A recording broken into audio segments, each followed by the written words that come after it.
Good afternoon or good evening, depending on where you might be. My name is Kevin Michael Grace, and this is the KMG show. And let me just adjust something here.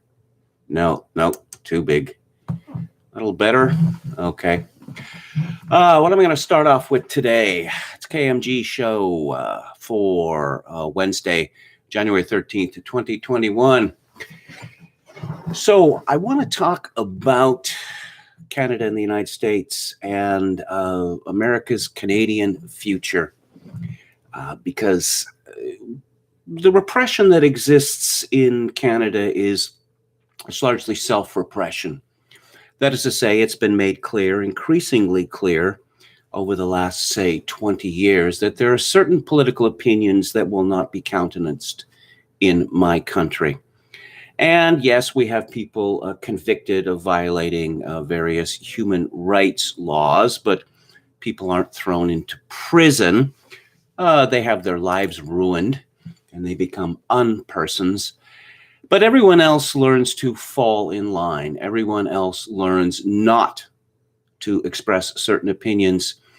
More than that, it's like Havel's greengrocer, that you're forced to show consent, active assent to the reigning narrative. And I wanted to talk about some stories that have appeared in Canada over the last couple of days. The Trump debacle, if you will, has had profound consequences for Canadian politics, which is to say that there used to be about this much room in Canada for people who did not give wholehearted assent, that were not cheering for the narrative. Now there's this much. That is to say, none. And several people have laid down the law in recent days, some of them reporters. But as mentioned previously, Canadian political discussion is dominated by what Simon Heffer dubbed PR spivs, people who work in public relations. And I'm going to talk about one of them now to begin with. Her name is Tasha Caridden. On her own website, she is described as a public affairs consultant, political commentator, writer, and speaker based in Toronto. She is a principal with Navigator Limited, Canada's leading high-stakes strategic advisory and communications firm, as well as a lecturer at the Max Bell School of Public Policy at McGill University and vice president of the Canadian Centre for the Purpose of the Corporation. Named one of Canada's top 100 most powerful women for her work in media communications in 2016, her career in media spans 2 decades, etc., etc. She is a law graduate of McGill University in Montreal, and then she got hooked up to the power, moving to Toronto as a legislative assistant to the Attorney General of Ontario. She worked with the Federal Progressive Conservative Party, which no longer exists. Well, it does, only it's called the Conservative Party now.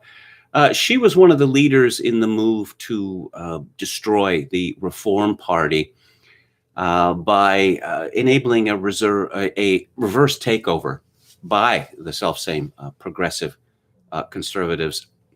She wrote a book, Rescuing Canada's Right, Blueprint for a Conservative Revolution. Ooh, revolution. Sounds very dangerous, doesn't it? She has contributed chapters on tax policy and justice to 2 other books. How to Cut Public Spending and Still Win an Election, ho ho, very satirical.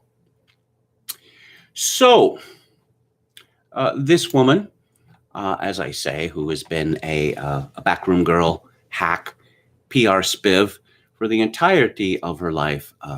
She speaks for Canada's conservative movement, and she has some words of wisdom for America's conservatives too. A piece yesterday in the National Post: American conservatives need to rediscover their roots and rebuild the shining city on the hill. Yes, it's not just springtime for conservatives, it's springtime for Reagan. Remember those glorious days of the 1980s? Remember the Cold War? Good times, good times. She begins with the words of Ronald Reagan. These visitors to that city on the Potomac do not come as white or black, red or yellow. They are not Jews or Christians, conservatives or liberals, or Democrats or Republicans. They are Americans, awed by what has gone before, proud of what for them is still a shining city on a hill. These words were delivered on the eve of the 1980 presidential election. Corridon explains that Reagan referenced a vision first articulated in 1630 by Puritan settler John Winthrop. Puritan settler. Colonialism. I don't know about that. That America represented an ideal of freedom and equality that people would look to for spiritual guidance. Oh, what about the Indians? What about the blacks? America was exceptional, and should it fail to meet its own standards, it would let the world down as well. How the city and the nation have fallen. Last week's siege of the Capitol, for it cannot be called anything less, confirmed America's competing narrative. The United States is not a class-free meritocracy, a shining city on a hill. It is a caste system stratified by race. This word caste, we're starting to hear a lot of that in Canada, in the United States, which is amusing because we have people, a large number of people, many of whom have become powerful and wealthy, who are actually part of a caste system. That is to say, the East Indian caste system, who show up in North America, and many of them proudly wear the bindi, the caste marks on their head. But let's not talk about that. Corridon continues, caste is not the narrative Americans want to present to the world. It flies in the face of the popular myth of upward mobility, the soaring bombast of New York, New York, and every rags to riches story ever told. But it is reality. The Civil War may have been fought a century and a half ago, but its legacy remains. This is dreadful writing. Yes, the Civil War may have been fought a century and a half ago. Okay. And she wanted to say something about the Civil War and couldn't think of anything, but said its legacy remains. Yeah, how about that? Just like the legacy of, the Revolutionary War remains, the legacy of World War I, World War II, the Korean War, Vietnam, Iraq, Afghanistan. All wars leave legacies. Moving on. In the past few decades, economic and social changes have combined to fuel racist sentiments that were never extinguished. Manufacturing jobs have disappeared. Newcomers hail from all corners of the globe, and civil rights are afforded to all, at least in principle. Apparently, Tasha Corridon has never heard. Now, of course, she's heard of affirmative action. She's heard of disparate impact. She has heard of government set-asides for minorities. She has heard of the Hate White People campaign, which goes back to what? Jesse Jackson at Stanford, hey, hey, hey, ho, Western Civ has got to go. Was that 30 years ago or so? But let's pretend that none of that has happened. She continues, as American historian Isabel Wilkerson points out in her brilliant work, Caste, the origins of our discontents, for the poor white man in modern America, the only thing left is thus self-appointed superiority over the black man by dint of skin color. Take that away and his world is undone. Well, it's already done because poor white people have no superiority of any kind over the black man. There are many places and many American cities which are known to be no-go areas, such as a situation that is obtained for decades that if white people go to certain areas in which they shouldn't go and something bad happens to them, they are lectured on their stupidity. Why did you go to such a place? To put it bluntly, white people in America are terrified of the black man.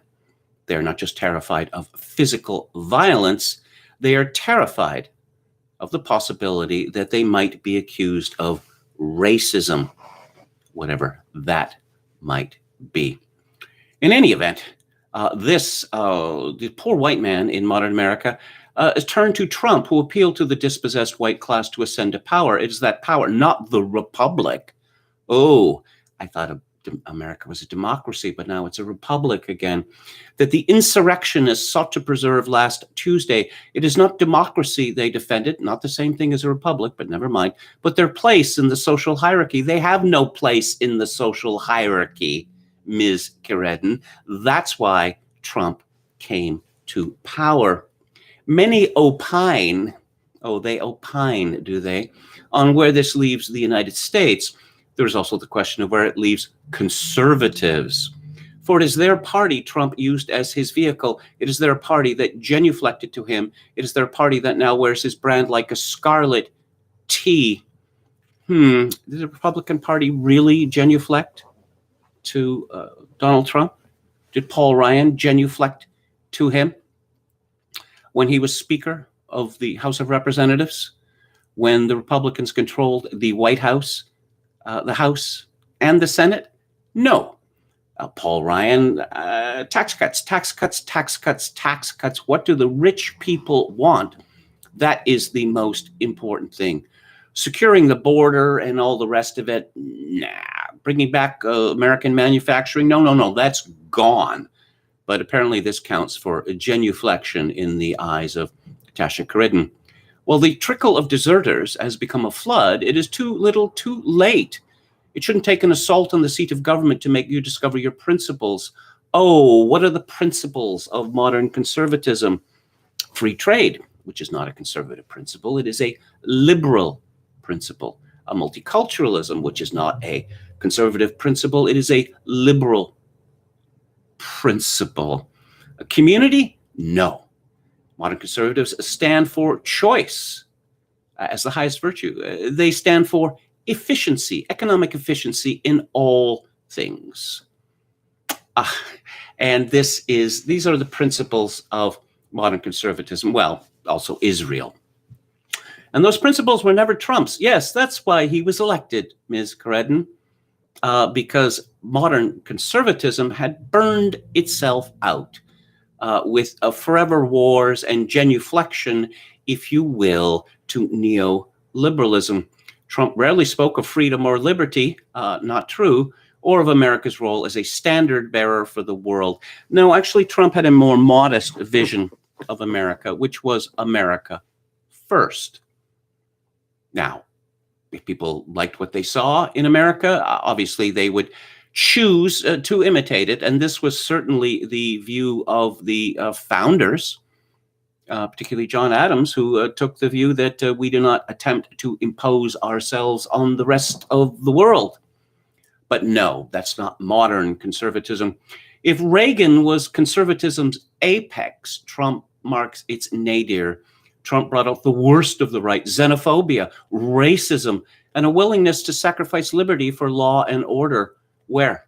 Give one example. Give one bloody example of Trump's racism. The fellow American politician who'd been more comfortable with black people than anyone in anyone's lifetime. The president whose daughter is married to an Orthodox Jew and converted. And nonetheless, these two, daughter and son-in-law, held senior advisory positions in administration. It doesn't really sound like racism to me, but never mind. And never mind the fact that no one ever defines what racism means. But let's go on. Let's hear the expert in American conservatism, Tasha Keredin. This is not in the tradition of American conservatism, particularly of the past century. From the end of World War II until the fall of the Berlin Wall, American conservatives stood for freedom against its greatest threat, the communist regime of the USSR, which mysteriously disappeared in 1991. Together with other allies of conservative persuasion, most notably Prime Minister Margaret Thatcher, not a conservative, a classical Manchester liberal, as well as the leader of the Catholic Church, Pope John Paul II, Americans won the Cold War, liberating hundreds of millions of people from oppression. That's arguable, but I won't go into it. It's not as if America fought a war on the ground or anything like that. What happened is that in the Soviet Union, the system no longer became supportable, so it collapsed. And the countries of the Eastern Bloc, the leaders, decided that they had better step back before they ended up hanging from ropes. If conservatives are to redeem themselves, they must discover their roots and rebuild in the image of the shining city. No, these roots that she talks about were severed decades ago, particularly when the conservative movement decided to worship free enterprise as a golden calf. They must call for and work for an end to racism. An end to racism, leave aside that racism here is not defined. An end to racism would require a totalitarian effort.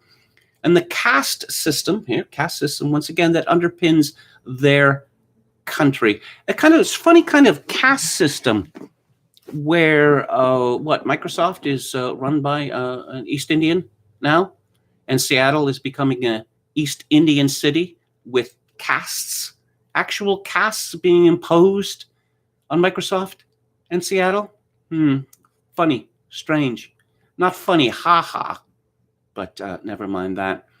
They must disavow Trumpism without reserve. This is not only an imperative for American conservatives, but conservatives the world over. If they fail, they will not simply fail to rebuild their own house. They will fail all people who look to them for hope in rebuilding theirs. The conservatives, the true conservatives, have not been about rebuilding houses. They've been smashing houses in Iraq and Afghanistan and Yemen and Pakistan. Forever wars, they call them. We bomb you because we love you. And I guess that's what American conservatism is heading back to. It failed utterly the first time, completely exhausted, but never mind. They're going to try it again. Roulette Cracked says multicultural communism has never been tried. Hello to you, Professor Paul. Chogokin 666, neutrality will not be tolerated. We are all Thomas More now. I was just going to mention that thank you to Anne Run, because if you've seen Robert Bolt's screenplay for Fred Zinman's film, A Man for All Seasons, Moore held to the traditional nostrum that silence implies consent. But Henry VIII imposed a savage theocracy on England, whereby silence was no longer sufficient, that one must make a positive assent to the new regime in England and to the Church of England, or you will be dispossessed. And at the best, you will be dispossessed, and at the worst, you will be murdered. So let's see. Walrus Libertarian, this 4D chess is getting ridiculous. Conservatism with no teeth. Once again, don't use the term conservatism. It's a corpse. It's a moldering corpse. It ended its usefulness in 1991 with the end of the Cold War. And I will remind people that conservatism was a trade-off between the liberals and those people on the right. Essentially, it went like this, that the liberals were expected to support the Cold War policy of containment. And on the other hand, the people on the right were supposed to abandon everything that they stood for. And that is precisely what happened. I doubt that even Kevin expects Trump to have his job after the 20th. I no longer expect that he's going to have his job after the 20th. Let's see, that is precisely 1 week away. There are things that Trump could have done. He has not done them. Dear Yeoman says, Puritans famously a byword for tabula rasa, blank slate. Yes, indeed. We are all Dalits now, says Jonathan Pohl. or kulaks, perhaps. Certainly the people who are listening to this show are in the kulak kulak class.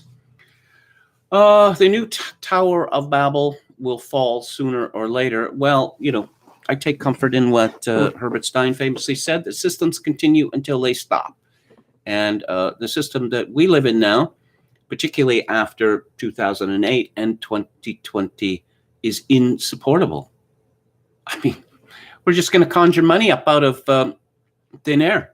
The capitalism, as traditionally defined, was abolished by Alan Greenspan circa 2020. You don't need to save money. Saving money is bad. The government will simply conjure up money. And won't they have to pay it back? Well, we're going to have zero interest rates forever. So no need to worry. Jogakin 666, at least kulaks owned real property. Okay, so let's have a... oh, yes, one more thing about Tasha Karedin. She's the great expert on, well, both American and Canadian conservatism. She wrote a piece a little over a year ago when Andrew Scheer was still the leader of the Conservative Party. And essentially, her argument was that Andrew Scheer was not woke enough, that the evil social conservatives were still around, and to tolerate them would be the death knell for the Conservative Party. Yes, that religion is bad, at least people who actually believe in religion. Let's see, commentators there in Quebec were roundly criticized Scheer's pro-life stance. Andrew Scheer made it very clear that he had no intention of overturning Canada's abortion law. That is to say, Canada doesn't have an abortion law, and how many other countries in the world do not regulate abortion at all? 2, perhaps? But never mind that. Canadians love abortion. It's a defining cultural characteristic of Canada, as is now legalized prostitution and euthanasia. And our conservatives have no problem with any of these things. They have no problem with the sexual mutilation of adolescents. All hail the new conservatives. This does not mean, Karedin wrote, that religion has no role in public life. Canadians, including politicians, have the right to their personal religious beliefs. Oh, thank you. Bless you for this, Tasha Karedin. These beliefs will mold them and be part of their lens on the world. Conservatives don't use the word lens in that manner. But in a pluralist, increasingly secular country, grounding party platforms and religious beliefs is not a recipe for electoral growth. Well, the Conservative Party platform was not grounded in any particular religious belief. Why has Canada become so pluralist? Well, because in 1967, our immigration law was changed, and we were flooded with people from the third world. And we are going to be flooded by Justin Trudeau as never before. But guess what? The Conservatives have no problem with that at all. Jason Kenney boasts of importing as immigration minister gay Iranian refugees. And their former immigration critic was constantly whining about why Canada was not taking in enough Yazidis, who are Stone Age people. They're called devil worshippers from the Middle East. I'm sure they would fit in Canada very well. Here's another leading light of Canadian conservatism, Ken Mosenko, laying down the law to the CBC. Longtime Conservative strategist Ken Mosenko says he will no longer tolerate casual Trumpism in his personal or political life and wants to see it stamped out of Canadian politics. I once knew Ken Mosenko a little. He was frequently one of my sources when I wrote about Stephen Harper and the Conservative Party, and I guess the Canadian Alliance before that.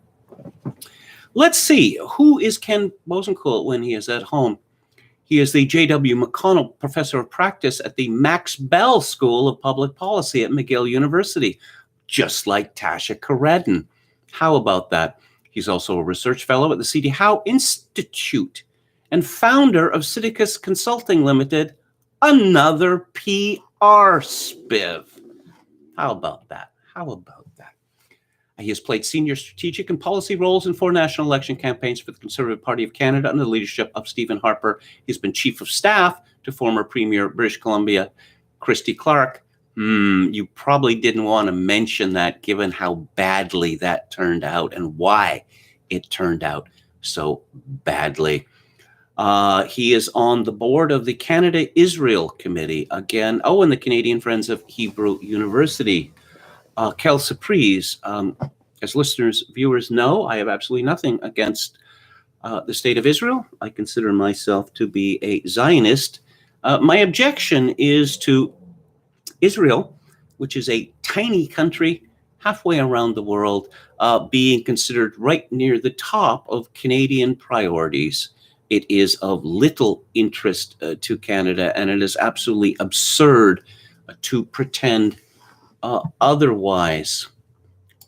And in recent years, I say in the last 15 years, it has become so major an issue in Canada that the question, how much do you love Israel, is one which is constantly asked of our politicians. But let's get back to the no tolerance policy of the great Ken Mosenko. In the past, some said, oh, isn't what Trump's doing good? And I was always saying, well, Trump's a horrible man. And they're like, well, yeah, he's a horrible man, but what he's doing is good, so I'm glad he's there. Mosenko told the CBC's Matt Galloway that he would usually just stop talking and let the matter drop, but he's not going to do that anymore. Oh, dear, the hacks, the PR spivs, the seat fillers at think tanks aren't going to tolerate us anymore. How could we possibly go on? It's just too much. I'm going to say, look, Trump is a bad man. He's an evil man, and he did evil things, and he tried to overthrow the government and tried to steal an election. One step further and say what you believe is unacceptable. Oh dear, are you now, or ever have you, said something nice or not hateful about Donald Trump?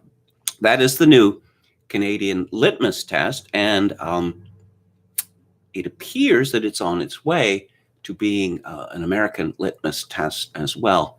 It's not going to work because 75 million people voted for Trump, despite the fact that he is the most vilified president in American history. And going back to 2016, he was declared to be worse than Hitler, no less. And yet 75 million Americans voted for him on November the 3rd.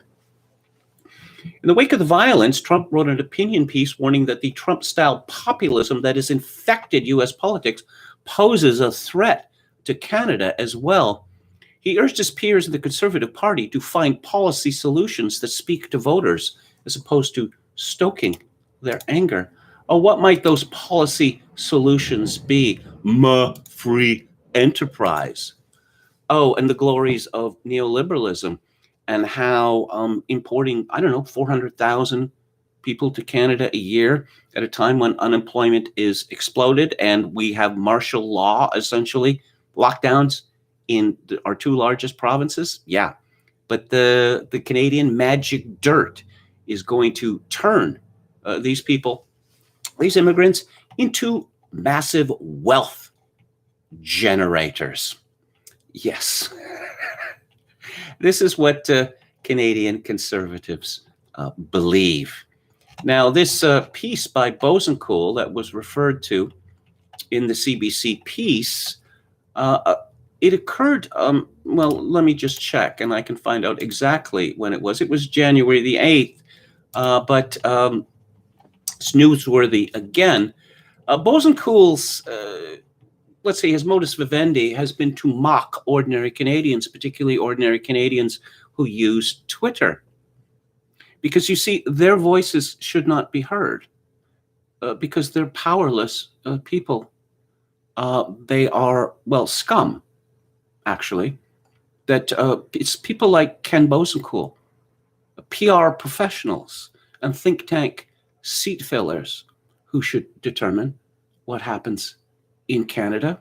We can't let the great unwashed, hoi polloi, have any say in this because, I don't know, certain powerful people might be discomfited and certain questions might be asked. For instance, at a time of an economic crisis in Canada, perhaps equal to that of the Great Depression, why on earth would we be importing 1.2 million people over the next 3 years, considering that Canada's population is only 38 million, that the government is effectively bankrupt, and the provinces, the federal government is effectively bankrupt, and the provinces are effectively bankrupt.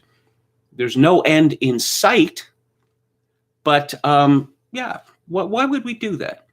Let's look at the balkanization, the racial polarization that has already occurred in Canada. We don't want to talk about that. Let's just talk about capitalism and more free enterprise. Oh, but again, Aaron O'Toole, the curiously named leader of the Conservative Party, he gave an interview to The Rebel, although, yeah, kind of an interview. This is standard practice that, okay, the leader's too busy, but, you know, you send some questions, his office will come up with some answers and it's printed under his name. This sort of thing happens all the time. But O'Toole's Conservatives just can't quit The Rebel, declares Campbell Clark of the Globe and Mail. Well, the headline is false because Aaron O'Toole's office has made it clear that he's not going to have anything to do with The Rebel, or his party's not going to have anything to do with The Rebel in the future. It's just, it can't be done. It's too offensive. It's too irresponsible. But let's see. Campbell Clark writes, this interview, however you want to characterize it, reopens a can of worms that keeps the Conservatives squirming time and again because they are so slow to draw bright lines between their base and unacceptable extremes. And it comes at a time when we've just had an object lesson from Donald Trump about how dangerous that can be. Antifa and Black Lives Matter mobs running amok in dozens of American cities, not dangerous. Peaceful protest, legitimate venting of legitimate grievances. And I love this journalistic technique here. O'Toole is no Trump. And now he's going to explain just how he is, kind of actually.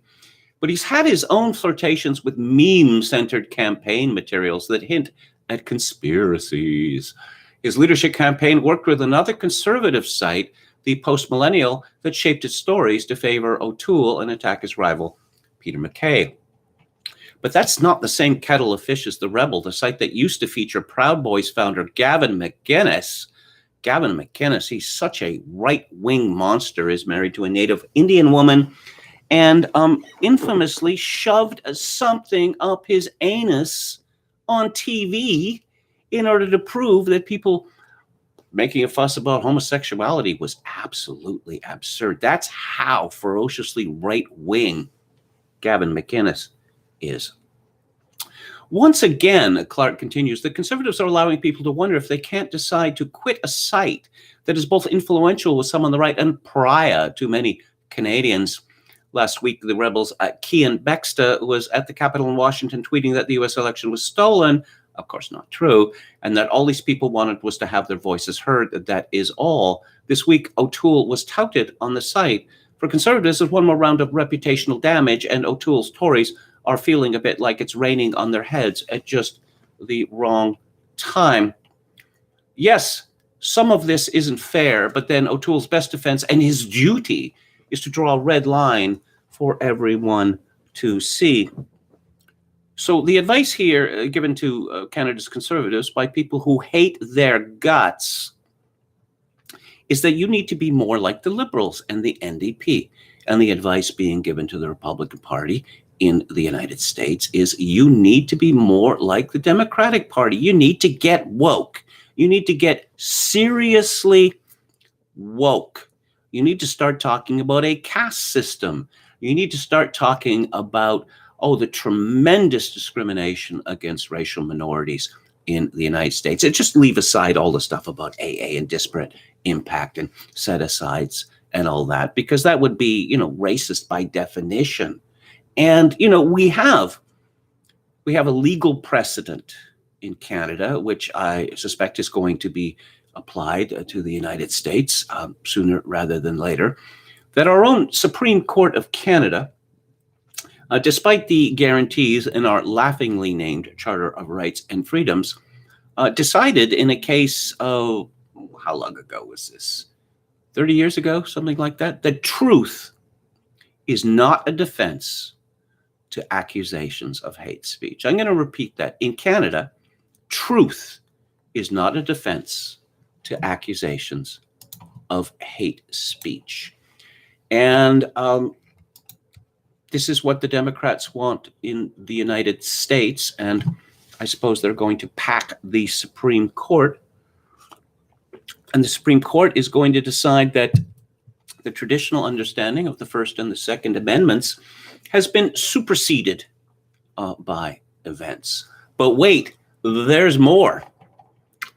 This is from Canada's National Observer, from Emma McIntosh, a rather angry-looking young woman, I must say. Top Tory advisor under fire for tweeting U.S. election misinformation. Nick Kouvalis, a veteran Conservative operative and principal at Campaign Research, Inc. and Campaign Support Limited, retweeted and subsequently retracted a false claim last week that anti-fascists and Black Lives Matter activists, not supporters of President Donald Trump, were responsible for the Capitol riots. He apologized. He groveled. He further went on to say that Trump should concede an STFU, but that's not enough. Clearly not enough. Stephen Blaise, the Liberal MPP for the Ottawa suburb of Orleans, said in a statement Monday that it's concerning but not surprising that Premier Doug Ford of Ontario would be using public funds to pay for advice from a man who promotes baseless and harmful right-wing conspiracy theories. Once again, are you now or ever have been someone who was not never Trump? They're going to try to pull this off. Oh, no, it gets worse. Earlier in the year, on April the 24th, Kouvalis claimed masks don't work to stop the spread of COVID-19. Well, actually, there was confusion around the efficacy of wearing masks in the early days of the pandemic. By early April, the federal government had issued guidance saying masks were effective in protecting others from infection. So if Ottawa says it, it must be true. Yes, Kouvalis' comments are very troubling, says Ontario NDP Democratic Reform critic Peggy Sattler. Let's see how long it takes before this fellow is sacked. And Premier Doug Ford is enjoying a strange new respect since he has effectively declared martial law in the province of Ontario in response to a virus which for people under the age of 70 has a survival rate of 99.95%. I'm looking at Emma McIntosh's Twitter feed here, and there is a illustration of her, not a photograph, and she's wearing a mask which occupies half of her head. So even in an imaginary situation, this woman is terrified of the world. And she says that, apparently to Vice World News, officers targeted racialized Canadians when enforcing COVID-19 rules. There's just no escape from them. But I always want to ask the question, who racialized them, by the way? Am I racialized, or is it just everyone else? People who don't like me are racialized. Let's see, Emma McIntosh tweets, oh, Premier is asked about paid sick leave. He says federal government has set one up which will cover them for 2 weeks. Note, many say it is not nearly enough. She responds, one important note about this is that the federal sick leave is very imperfect. Example, when we got COVID, my partner missed out on income for several days of work that weren't covered by the recovery sickness benefit. I suppose I could ask the question of, so she and her partner have both had COVID. I thought this was a terribly deadly disease. She's certainly not dead. Apparently her partner's not dead. Did she end up in ICU?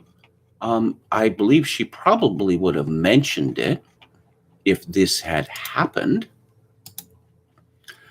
I've been warning Americans for years to look at Canada and to take it as an object lesson of what not to do. But going back to Teddy Kennedy, there have been a lot of Americans who have looked at Canada in terms of this is exactly what we should be doing. And certainly in terms of how speech is regulated, or let's just say suppressed in Canada. There are a lot of influential Americans who have looked at Canada with envy. There's no other way to put it. Let's go back to the chat and see what is happening. Tricky Who says, Feds using Beaked Alaska's video to ID extremists involved with the siege. Advice was given to people going to Washington, D.C. for January 6th not to put pictures or video up on the internet, or perhaps not even to send it, via their smartphones. This was excellent advice, but they did not take it. Hang on, I just want to, I look a little, no, that's no good. Hang on, let's try this.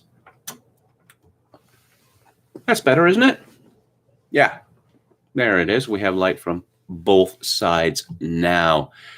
Brandon Smith says Seattle needs more caste rationing. Actually, the question of caste has come up with regard to the woman at Twitter who is the head of speech enforcement, who got drawn into the caste controversy. And she was given a sign which she held up a couple of years ago. It said something like, smash the Brahmin system. Yeah. Hang on. Let me just wait just a minute. Her name is Vijaya Gaddy. And I believe there's a wiki entry for her. Yes, she is a PR executive at Twitter. PR executive. Yes, all hail our glorious new PR regime. She has 350 people at Twitter under her supervision. She convinced Jack Dorsey not to sell Twitter adverts during the 2020 presidential election. She has spoken in defense of the decision by stating, it wasn't about anything other than this is the right thing to do for us as a company. In October 2020, Politico profiled her as the most powerful social media executive you've never heard of. She was born in India to a Telugu family, described as a Dravidian ethnic group who speak Telugu as their native language and trace their ancestry to the Indian states of Andhra Pradesh and Telangana. Okay. Oh, she described her childhood as being affected by the Ku Klux Klan presence in Beaumont, Texas. Yes, of course. The KKK just running wild in Texas. So much so that her Indian father was required to get permission from the local Klan before he could go door to door for soliciting insurance. I'm sure that absolutely happened. In 2018, Gaddy joined Twitter CEO Jack Dorsey for meetings in India where they talked with several Dalit or untouchable activists about their experiences on Twitter. After the meeting, the activists gave Dorsey a sign reading "Smash Brahminical Patriarchy," which he was later photographed holding. The photograph attracted controversy, with some critics calling the sentiment discriminatory against Brahmins, while others deemed it an appropriate response to caste and gender-based oppression in India. Gaddy responded to the social media furor with an apology in a series of tweets. Quote, "I'm very sorry for this. It's not reflective of our views. We took a private photo with a gift just given to us. We should have been more thoughtful. Twitter strives to be an impartial platform for all. We failed to do that here and must do better to serve our customers in India." Indian caste wars have been brought to the United States of America. Ain't multiculturalism grand? And I read stories about Microsoft where apparently a caste system has been installed there.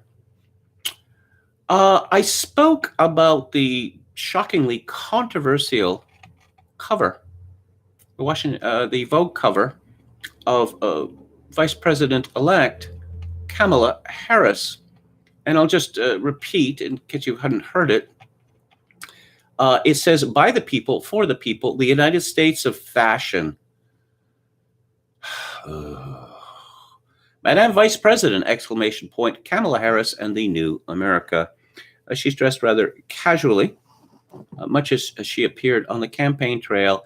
And of course, she's wearing her Chuck Taylor Converses because they define us.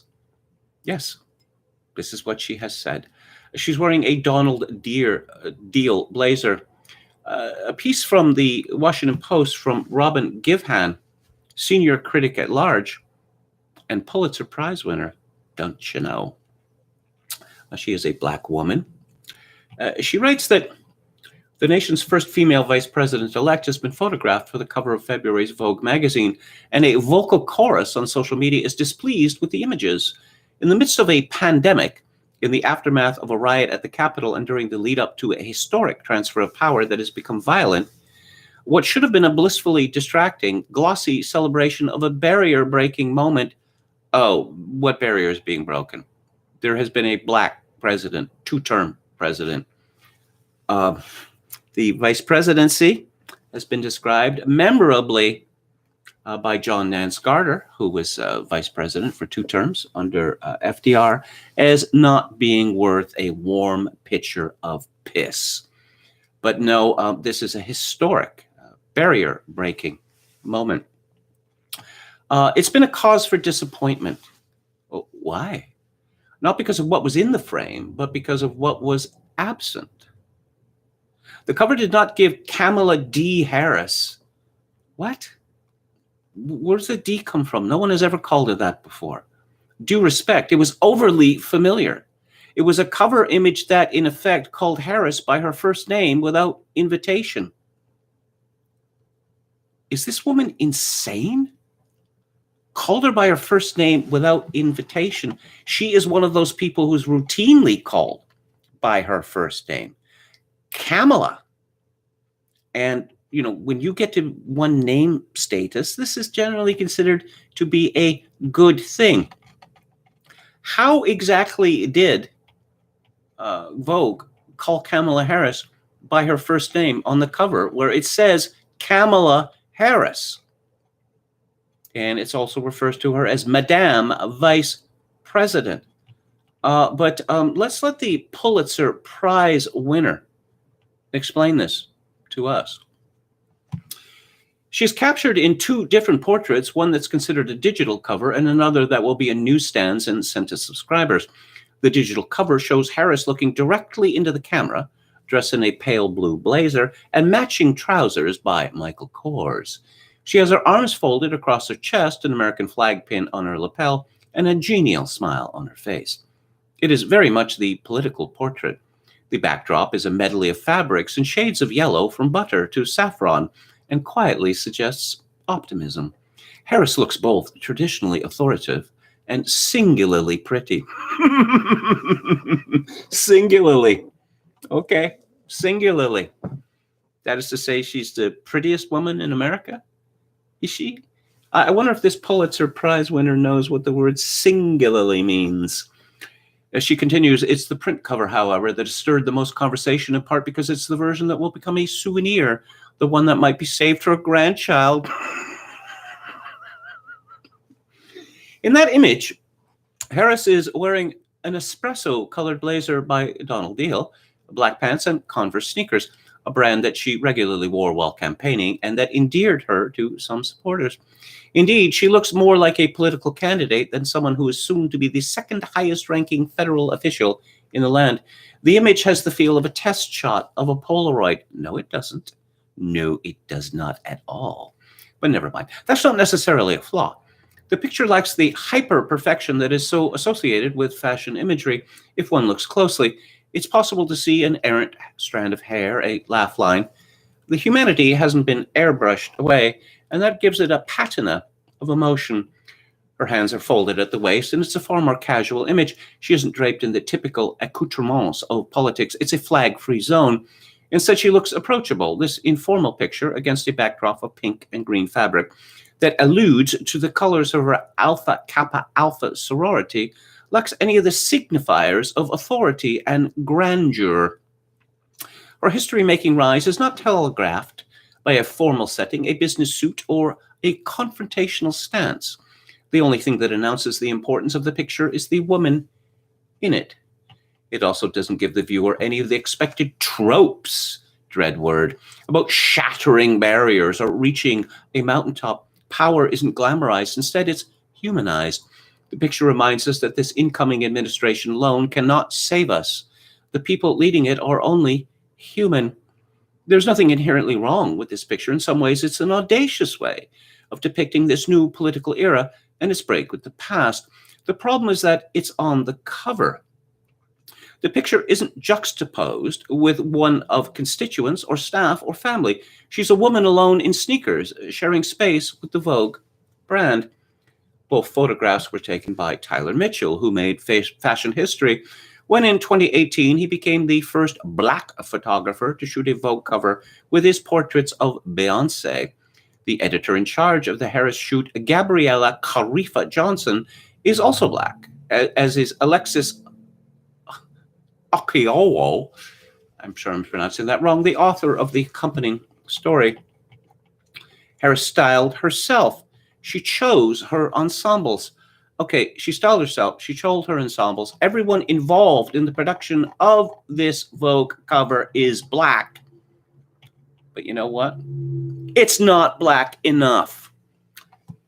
The Pulitzer Prize winner continues, it was ultimately Vogue and its editor-in-chief, Anna Wintour, that selected the cover. We don't know that, actually. I don't think that Vogue would go against Kamala Harris' wishes in printing a cover photograph of her that she did not want used. She is, after all, going to become the vice president of the United States, and her power level is much higher than that. One reason being that, of course, it is widely expected that Joe Biden is going to, suffer a stroke or come to some sort of grief or be 25th amendmented out of office, probably within the first year. But here we go. Wait for it. Here it comes. In using the more informal image for the print edition of the magazine, Vogue robbed Harris of her roses.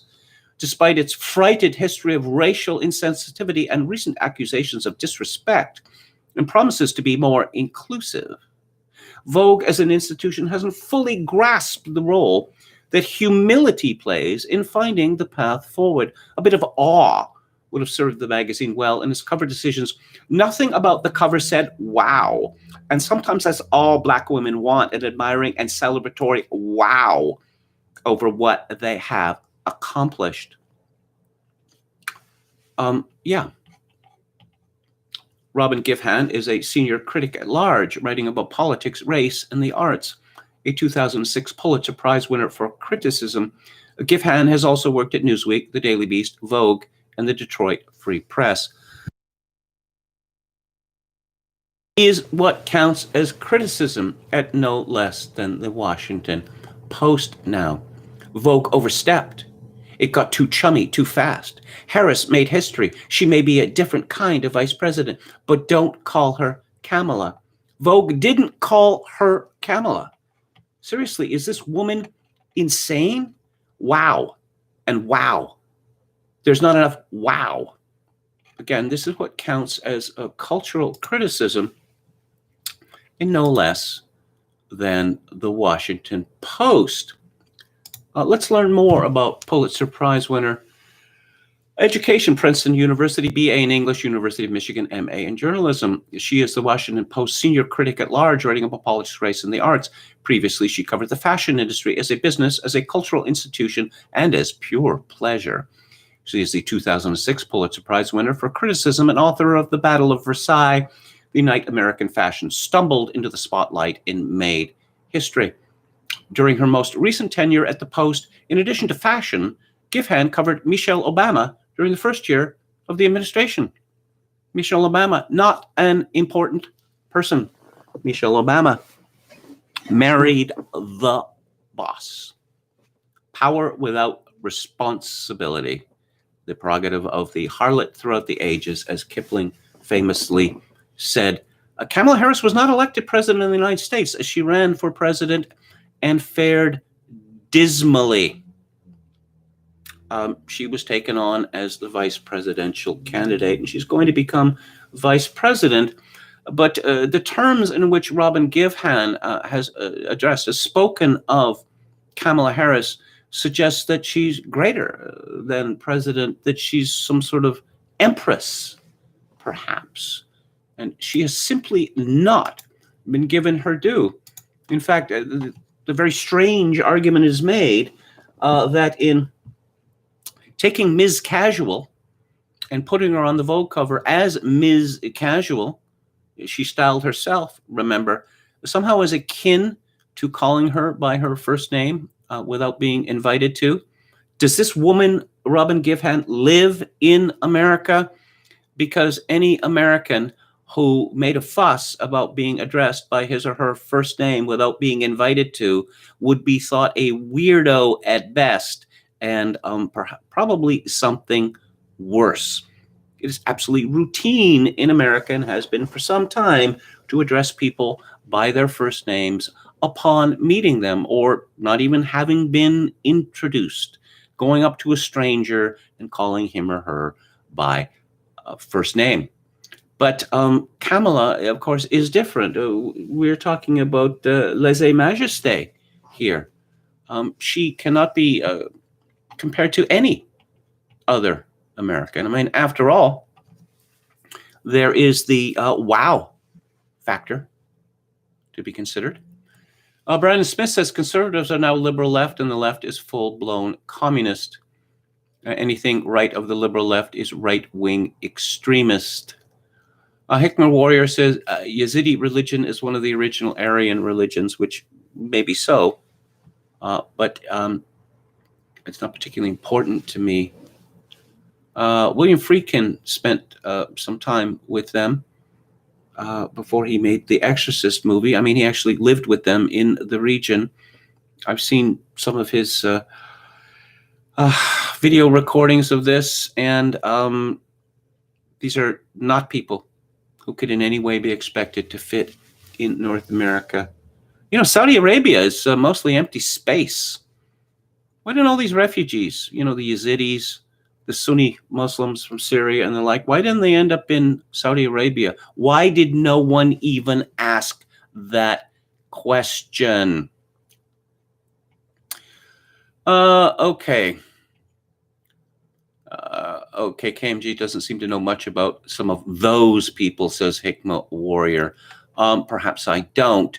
I know enough to know that they are not well suited to living here.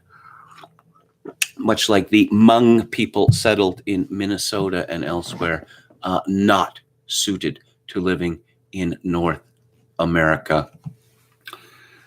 Steve says Indians come here, quickly evaluate the culture around race, and leverage their skin color and immigrant status to their advantage. Indeed they do. Model minorities, they call them. This person is a writer, says Chogokin666, a Pulitzer Prize winning writer. Don't forget. Mr. Marvel says, what an utter buffoon Baked Alaska is. He's like Artie Piscano in Casino. Okay. He stuck camera in people's faces. Reckless fool. Yeah, so what's her name? Tomi Lahren was trending on Twitter yesterday. And some middle-aged woman, I'm not a fan of Tomi Lahren for all sorts of reasons, but some middle-aged woman on Twitter got a good response when she suggested that Tomi Lahren's position was due to her fondness for, let's say, going on her knees. And I thought, would she have dared to say the same of Kamala Harris? Because many people have made that accusation due to her being mentored by Willie Brown, former mayor of San Francisco, former speaker of the California legislature. They were boyfriend, girlfriend for quite some time, whereupon she was appointed to two essentially no-show jobs that paid $70,000 plus a year. Head McNeck says, I went to high school with a lot of Hmong students. The girls are hot. What's that Clint Eastwood movie about the Hmong? Camino, something Camino, something like that. It's named after a car, a large Detroit car. Yeah, it all in that movie. I kind of like the movie because let's say the reaction, let's say the xenophobia or whatever was real in the movie. It wasn't phony. It wasn't fake. But Clint Eastwood, Gran Camino, Clint Eastwood gets won over because of delicious ethnic food. How much delicious ethnic food do we need? In any event, we have the recipes. Yako Raipala, our Finnish friend, says Yazidi religion isn't Aryan. It's mostly adopted Semitic monotheism. Kurds are Indo-European, but Yazidi religion isn't their original one. Okay. Yes. Let's see. Oh, let's talk a little bit about Robin Givhan's Pulitzer Prize winning book. It was a big deal when American fashion went to Versailles. Who better than Robin Givhan to tell this captivating story, says Diane von Furstenberg. I could just say something about the fashion industry that if you want to go to the recent past, like the new look of the 1940s, or the Carnaby Street styles of the 1960s, they actually had a tremendous effect on the clothes that ordinary people wear, or people who aren't, shall we say, wags, wives and girlfriends of millionaires or multimillionaires. Fashion industry is completely divorced from ordinary life now. The stuff that one sees on the catwalk, they're just demented fantasies, really. And the fashion industry in recent years has been characterized quite simply by a hatred of women, by misogyny. That I suppose the ideal figure for a fashion designer is a coat rack, because coat racks do not have curves. As recently as the 1990s, some of the top fashion models were very curvy. But then it was decided that they had to look like boys. They had to look like adolescent boys. They had to be neotenous. That is the word. This book, the Pulitzer Prize-winning book, The Battle of Versailles, is a celebration of the American takeover, as it were, of the fashion industry worldwide. The fact that the American media is the gorilla that terrorizes the rest of the world's media, I guess, has nothing to do with that at all. So America took fashion from the Europeans. Some might see that as cultural imperialism. But what did I forget to mention about this? That this is terribly important about these models. You see, there were a lot of black models in this Battle of Versailles. So obviously clothes won by, yes, let's see. Against all odds, the American energy and the domination by the fearless models. Domination by fearless models. Yeah. Women who are paid to put on clothes and walk back and forth on a catwalk. Fearless. Fearless. These women are dominating. 10 of whom, in a groundbreaking move, were African American. And this sent the audience reeling. Yeah, okay. For our societies to survive, the fashion industry must be destroyed. It is a cesspool of sexual exploitation of adolescent girls and boys. Since we're talking about culture, let's talk about real culture here. And Coulter has a tweet today. I'll forgive Governor Cuomo almost everything for this if we can dig up the graves and desecrate the bodies of the people who destroyed the old Penn Station, then everything. She links to a story from the New York Times by Christina Goldbaum at the end of last year. A new train hall opens at Penn Station, echoing building's former glory. The Moynihan Train Hall, with glass skylights and 90-foot high ceilings, will open January 1st as an area for Amtrak and Long Island Railroad riders. She begins, for more than half a century, New Yorkers have trudged through the crammed platforms, dark hallways, and oppressively low ceilings of Pennsylvania Station, the busiest and perhaps most miserable train hub in North America. Entombed beneath Madison Square Garden, the station served 650,000 riders each weekday before the pandemic, or 3 times the number it was built to handle.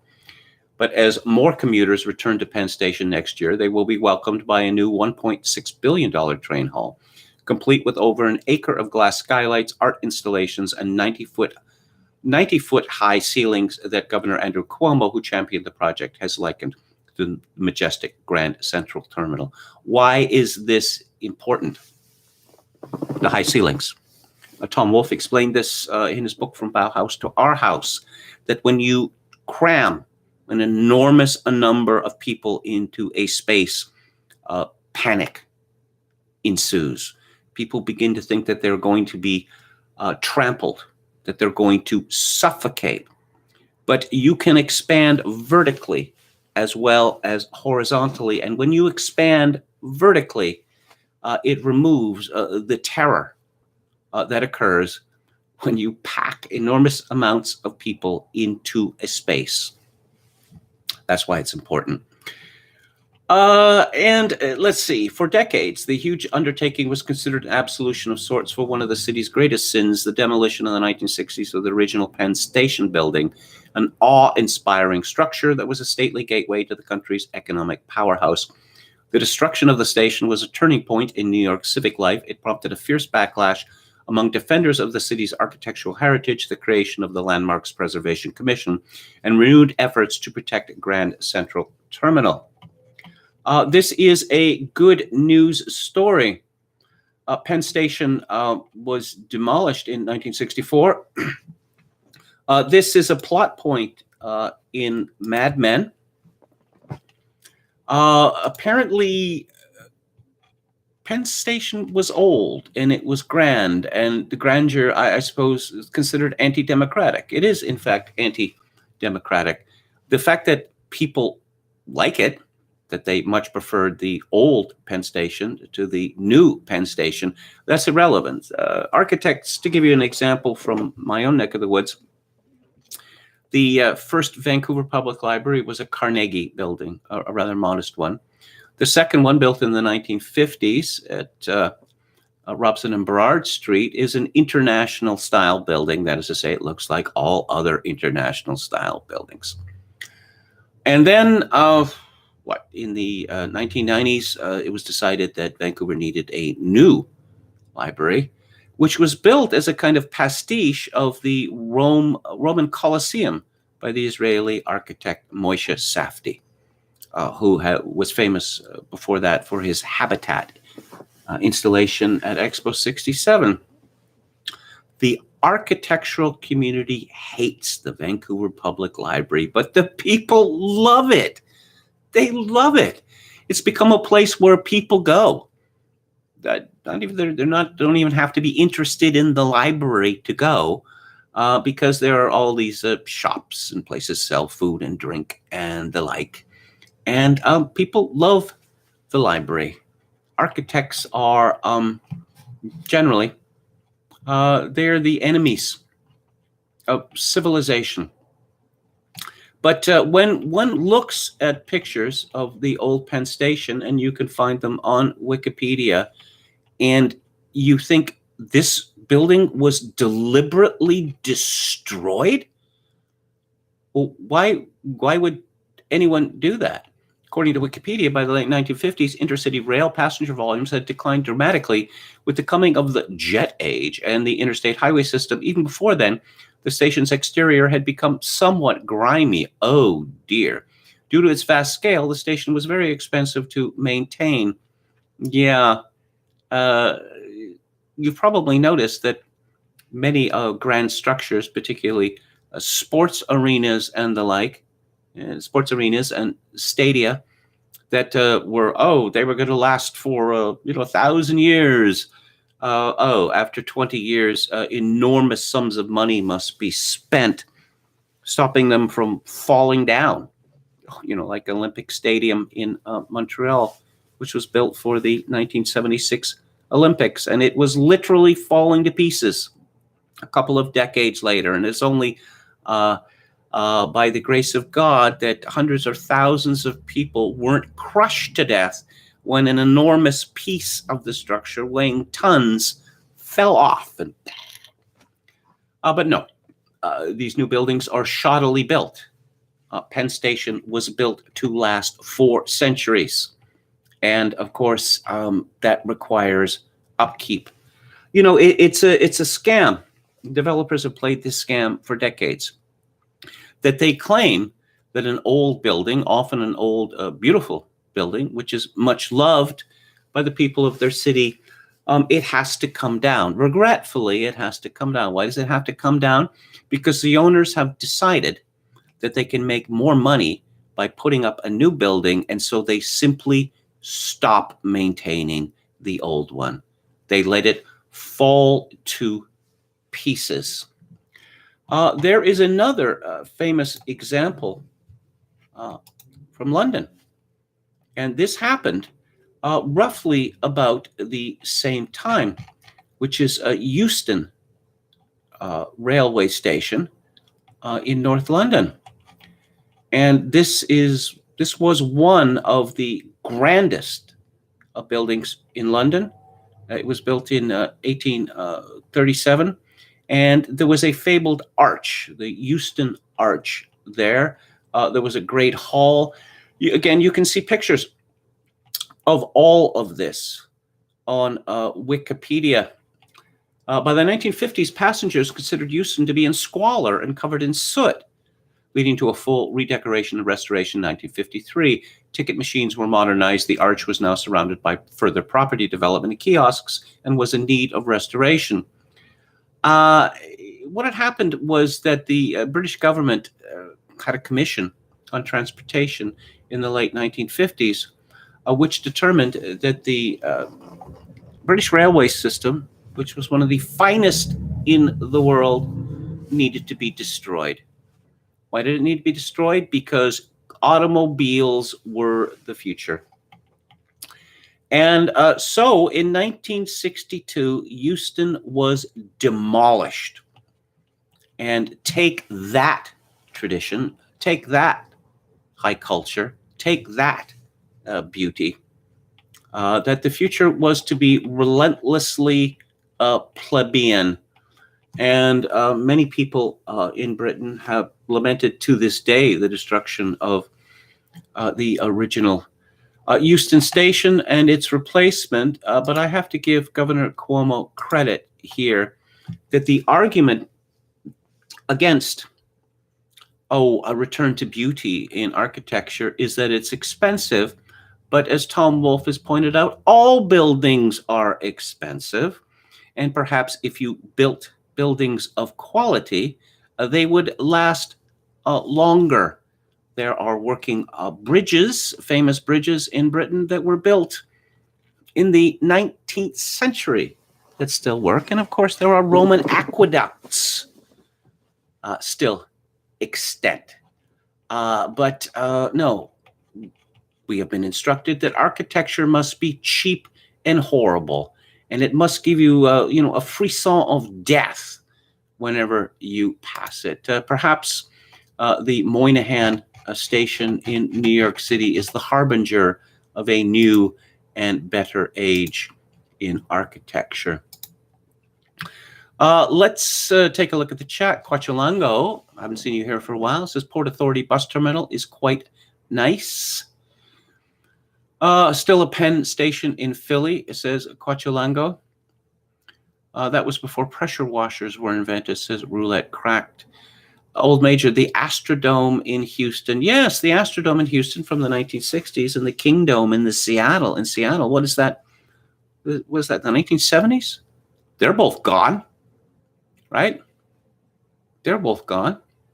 This unfinished concrete, the rain, terrible effects on it. It turns green, brown, or there's just these sort of beige stains running down it, and it begins to rot. And the Crystal Palace, KMG, the Crystal Palace burned, if memory serves, back in the 19th century. Does the UK still have a very impressive and comfortable railway system, says Hedman? No, it was a disaster. British Rail was privatized, and it is exceedingly expensive now. The trains are never on time, and the train passengers are treated as enemies by everyone. It's just become routine that, the train's not coming. The train that takes me to work is not coming. When is it going to come? Who knows? I own, let's see, several volumes of a series put out by British Transport Federation, which I commend to you. And it's about films. It was films made about what became British Rail, going back to the 1930s or the 1940s. These were professionally filmed with scores played by the Philharmonia Orchestra or whatever. Many of them are shot in Technicolor. And it's all about, exploring Britain by train. Some of them are more technical than others. Some of them use the train as an excuse to show you what Britain looked like in the 1960s, etc. And it's sad to watch this, because you see that the Britain that existed, well, certainly within my own lifetime, has completely disappeared. These are put out by the British Film Institute, which does outstanding work. And seeing people at the beach, Britons at the beach in the 1950s, and children that are not monsters, and adults that are not monsters, and people, a lot of people close together, and people aren't screaming obscenities at each other, or hurling things at each other, or attacking each other, or whatever. It's a voyage. It's a civilization that is lost. I mean, it used to be the case in Britain that the train system served not every village, but any village of any size now, that it was possible to get around Britain, from one end to the other, from east to west, and never have to use a car. And there are advantages to this, all sorts of advantages, but the British train system was deliberately destroyed by, wait for it, a conservative government. A lot of Via Rail stations look as if they were built by IKEA. Via Rail is formerly the Canadian National Railway System. And of course, we can't have something called Canadian National, because that would, point to the storied history of Canada. The CPR, Canadian Pacific Railway, Canadian National, and Hudson's Bay Company were, integral to the spread, Canada from east to west. But the Hudson's Bay Company in the late 1960s, they decided that despite the fact that they were literally the oldest company in Canada, and they were seen as like this with Canada itself, no, they were going to call themselves the Bay, and then later HBC, because you wouldn't want to appeal to a sense of Canadian identity or to the grand history of that company. Of course, Hudson's Bay is now owned by a South Carolina hedge fund. It is literally no longer a Canadian company. What is this? Camel69 says, imagine American press covered the Boston Tea Party incident like they did the Capitol storm. Yeah. Mulroney gutted Via Rail in 1990, says Palcasso 88, another conservative wrecking passenger rail. Of course, what do they call it? The Golden Triangle, Ottawa, Montreal, Toronto. They are so close to each other relatively that rail makes an enormous amount of sense, just as it does in the American Northeast. But it was wrecked anyway. I have been on Amtrak. Who was it? It was John Lukash who pointed out that Amtrak is a very Soviet kind of formulation, particularly with the K. And being on Amtrak trains certainly gave me a very Soviet kind of feel. Head McNeck says, I was treated like crap at Paddington Station at King's Cross in London, but much better out in the country in the smaller towns. All of the employees in London are, okay, well, let's say they're not native Londoners. Jaakko Raipala says, we had a very good railway up to the early 2000s in Finland, then it was wrecked with screwed up privatization. Now they're always late. They're ridiculously expensive compared to buses, and the service is awful. I was an advocate for wholesale privatization of pretty much everything. And it turns out I was wrong. There are certain things that cannot, or at least should not, be privatized, and British Rail was one of them. So, what are we going to talk about now? Yes, there's my obligatory Simpsons reference. Stop it. He's already dead. I believe that's when Homer decided to give a kicking to the Hamburglar on The Simpsons. From CNN, the second Trump impeachment, impeached again. Trump is the only president to be impeached twice. 10 Republicans broke ranks to vote with Democrats. And who are the Gang of 10? Adam Kinzinger of Illinois, Liz Cheney, American oligarchy, Liz Cheney, John Katko of New York, Fred Upton of Michigan, Jaime Herrera Butler of Washington, Dan Newhouse of Washington, Peter Meyer of Michigan, Anthony Gonzalez of Ohio, Tom Rice of South Carolina, and David Valadao of California. Let's see. 5 takeaways. This is from Chris Salitza. What we learned from the House impeachment vote. What we learned. The 10. Okay. Trump's gambit to limit defections, even as the House was debating the impeachment question. And they were debating it? Were they? Was there a trial? Yes, it's this Alice in Wonderland stuff. Verdict first, trial afterwards, except there's no trial. In the immediate wake of several Republican House members announcing their plans to vote for impeachment, Trump released a statement via Fox News that urged no violence, no lawbreaking, and no vandalism of any kind. It was a statement that elected Republicans had urged Trump to make for days, and it was finally done to stop the bleeding for the president and his party on the impeachment vote. Did it work? Hard to know for sure. This is kabuki. it appears certain now that Trump is going to not be president on January the 20th.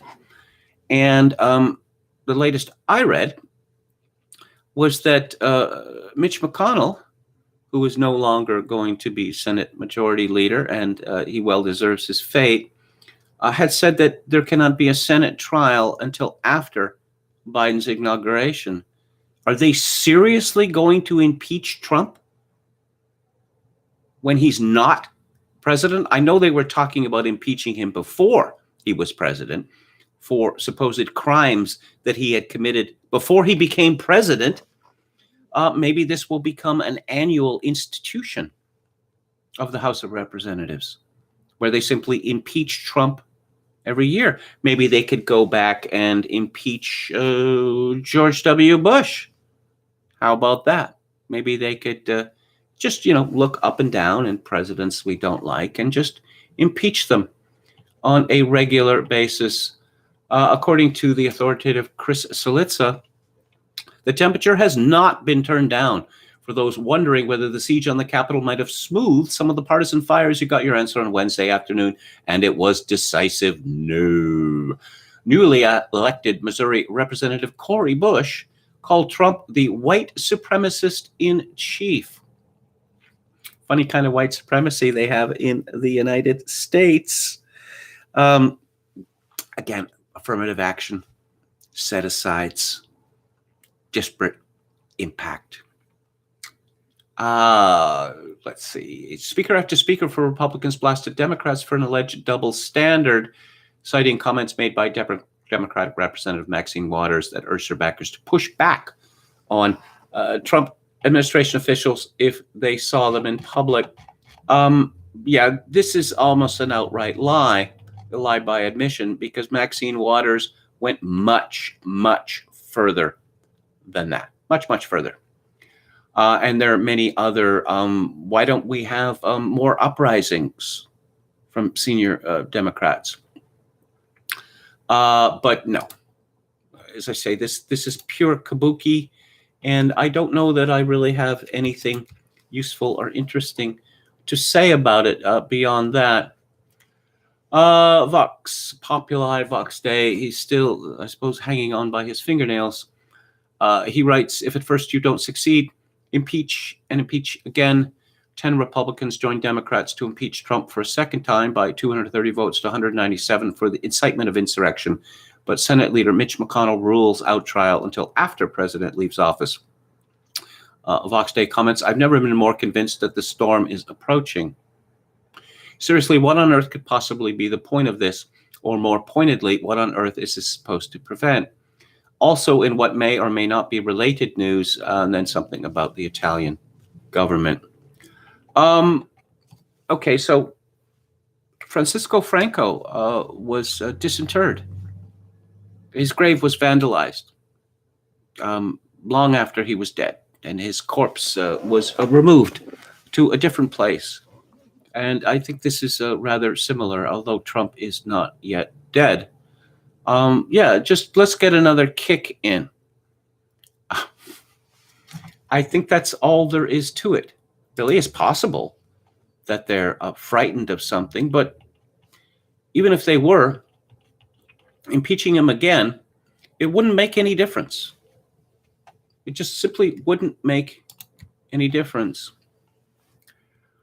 I'm reminded that the late Thomas Szasz pointed out in one of his books, don't ask me to tell you which one, because I've read all of them and I can't remember offhand, that back in the Middle Ages, when it was believed that God owned your body, there was little that physicians could do to it.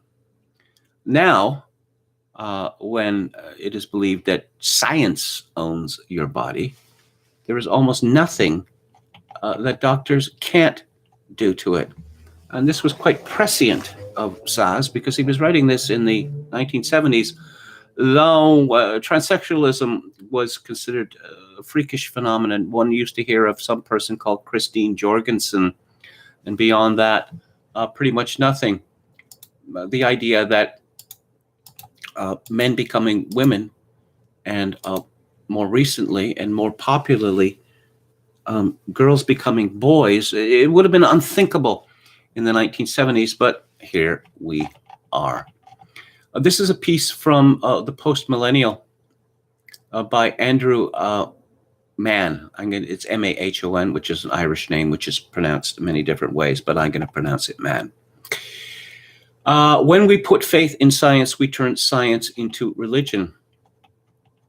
He begins, human beings have a universal tendency to bind themselves to things they believe in.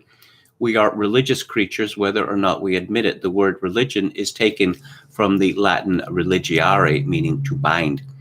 At the center of that binding is faith, and some things are matters of faith while others are not. When put like that, few would disagree that religious dogma ought to fall into the first category, and empirical science the second. But this past year has revealed that there is a considerable confusion about the appropriate function of faith. If I tell you that I drank, say, 50 bottles of beer on Christmas Day, you have a choice whether to accept or reject a claim that is neither provable nor falsifiable.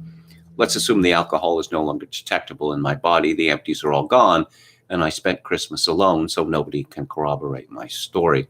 It becomes a question of faith. Your decision to take my claim on faith and believe it will be determined by various considerations like how serious I appear, how trustworthy I am, and how well my claim fits into your understanding of reality.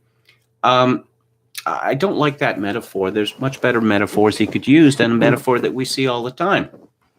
When celebrities claim, that their recent, let's say, errant behavior, well, it's caused by some sort of disease. It's caused by Lyme disease, say. Or some celebrities make grander claims, such that they've suffered a brain hemorrhage. A famous rap producer going through a very nasty divorce has made this claim. Because of medical privacy rules, there is no way to disprove these claims.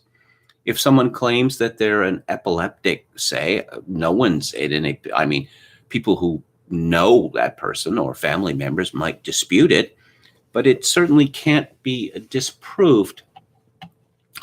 The author Mann continues, Christian revelation is like that.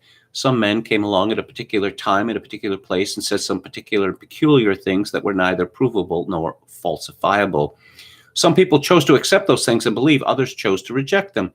Presumably, this decision was informed by how trustworthy the apostles were, how serious they were, how well their good news fit into the hearer's understanding of reality, and whether the hearers considered there was any direct relevance to their own predicament. The religious impulse cannot be avoided. Alongside faith, everyone participates in ritual and follows prohibitions in one form or another. We do it in every human interaction. We certainly notice whenever anyone doesn't follow conventional norms. The question becomes where to direct the religious impulse. And leaving aside the truth or falsehood of its claims, what Christianity achieved was to direct man's religious impulse to the ideal place, away from the empirically knowable. Unlike other religions, Christianity directed it wholly towards things unknowable, unprovable, and unfalsifiable. This effectively freed up the knowable world, severing it from the realm of faith, and allowed the scientific method to step in and transform human civilization. But as Christianity is abandoned, society is losing along with it the delineation between the knowable and the unknowable, which cleared the path for the advancement of the scientific enterprise. What was once clear to the Christian and the scientist alike is now becoming obscured to both. The rush to accept the claims of scientists with blind faith rather than insisting on proof is a distinct sign of our times, as is the demand for proof of unprovable tenets of Christianity. Enthralled to this topsy-turvydom, many scientists expect politicians to trust them in the absence of evidence, and many Christians try to construe the book of Genesis as if it were a scientific treatise. If a scientist makes a claim without evidence, it is quite obviously not a scientific claim. It is merely a belief held by someone who happens to be a scientist. At the beginning of the pandemic, there wasn't enough evidence to know exactly how serious the threat was. But since we elect our representatives to make decisions that affect us, what, if not evidence, do we want them to rely on in deciding how to respond? Surely, given the unprecedented disruption to people's lives, the suppression of basic liberties, and the destruction of the economy, the decision to shut down society ought to have been evidence-based rather than faith-based. But with few exceptions, our politicians didn't insist upon evidence, choosing instead to defer to, or should we say hide behind, their scientific advisors, who presented them with predictions, models, worst-case estimates, and beliefs. And I can point out in my own city of Victoria, for a whole block of Government Street downtown, just a few blocks away from where I am staying now, there is a hoarding, a wooden hoarding. There's construction, or will be construction behind it. And the whole block is given up to hagiography of Dr. Theresa Tam, Canada's chief latrine walla, and Dr. Bonnie Henry, British Columbia's chief latrine walla, along with, and there are portraits made in chalk, and portraits made with spray paint. It is hagiographical, as I say, reverent to an extreme, and inspirational sayings from them and from others, and some nonsense in we're not all in the same boat, but we're all facing the same storm. Yes, and some of us are in 300-foot ocean liners, and others are in dinghies, but we're all in this together.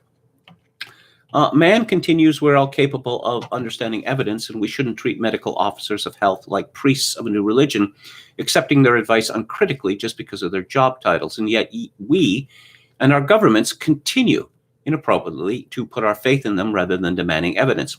Take mask mandates. People who believe in wearing masks think that they're basing those beliefs on science. But if that were true, they'd be able to show evidence. What you get instead is a patronizing cartoon of people peeing on each other, or Paul Rudd trying to be funny and then yelling at you from his celebrity pedestal. It's science, he shouts. But is it? Wearing masks makes some people feel better. It also satisfies a naive intuition. The mask is clearly a barrier that will, at some level, prevent fluids traveling through fabric, just like your pants. But that doesn't constitute scientific proof that masks prevent the spread of a virus. Scientific proof in this case would take the form of randomized controlled trials. There was one 5 years ago which compared medical masks to cloth masks and found that moisture retention, reuse of cloth masks, and poor filtration may result in increased risk of infection. This was the line that most governments were taking at first, in the absence of any evidence to the contrary. But then they altered course without any new evidence, and the vast majority of people now accept it as an article of faith that masks save lives. There has been a grand total of one randomized controlled trial conducted to determine the efficacy of masks in preventing the spread of SARS-CoV-2.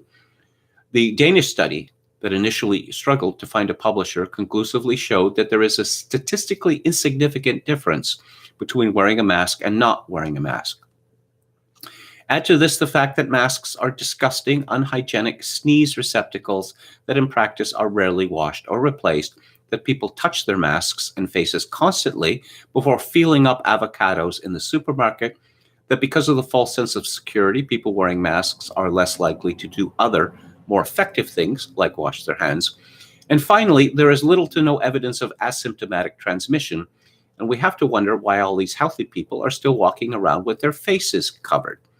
The answer is quite simply that their faith is misplaced. Now, I'm going to add that typically when one studies the efficacy or safety of something, one has to look at not only the direct questions, but the indirect questions.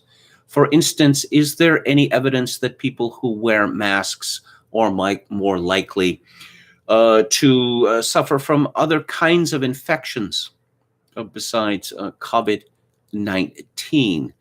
Is it possible that the use of masks induces asthma attacks or panic attacks, or that the filthiness of these masks leads to other health concerns? None of this was examined in the Danish study.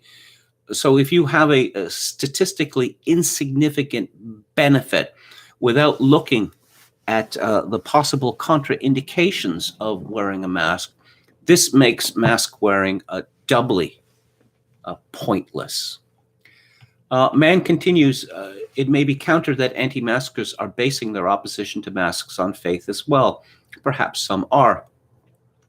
But the onus isn't on them to prove that masks don't work. The burden of proof falls on those who wish to mask us, to those who wish to imprison us in our homes, and those who wish to shut down our economy to show, using the scientific method, that these measures are necessary, effective, and beneficial. Not wearing masks is the norm. Freedom to visit family and friends is the norm. Freedom to conduct business is the norm. And evidence should be required to displace by legal compulsion each and every one of these norms. But too many people aren't interested in that, preferring instead to trust in the government's claim to be following the science. And if challenged, they often react the way a religious person reacts when his beliefs are criticized, offended, and scandalized. He concludes, I'm not sure whether a return to Christianity is necessary to salvage the unknowable knowable partition and preserve the utility of the scientific method. But whatever direction our society chooses to go in future, one thing's for sure, we will have a religion. We may not have science. Man doesn't go into the question of the dueling scientists, that is to say, the doctrinally sound scientists and what one might call the heretical scientists. Because the argument that, on the one hand we have science, on the other hand we don't, well, that's simply not true. When you have a host of well-known scientists, well-respected, Nobel Prize winners, arguing in favor of mask skepticism or lockdown skepticism and all the rest of it, you simply can't dismiss these people out of hand, and yet they are dismissed out of hand. And why? On a religious basis. They are heretics. Or worse, they are apostates. We saw a very similar thing with the AIDS hysteria of the 1980s. There were several prominent scientists, virologists, and the like, Peter Duesberg being one, but there were many others, who questioned the hypothesis that HIV was the cause of AIDS, as some, like Peter Duesberg, questioned the idea of whether AIDS was a disease at all. Remember, it's a syndrome. That is to say, it's a catch-all for all manner of unpleasant conditions. But quickly, we were informed by no less than Margaret Heckler, the U.S. Secretary of Health and Human Services, that HIV did cause AIDS. This is normally not how scientific a discovery moves forward. To have an American cabinet minister make a ex cathedra, one might say, pronouncement. Oh, well, Margaret Heckler has spoken, so there can be no dissent. But we allowed this to happen with AIDS, and now it has happened with COVID-19, although I point out that the number of lockdown skeptics is far, far greater than the number of HIV skeptics. But it doesn't seem to matter. As Mann points out, we are religious by our nature, by human nature.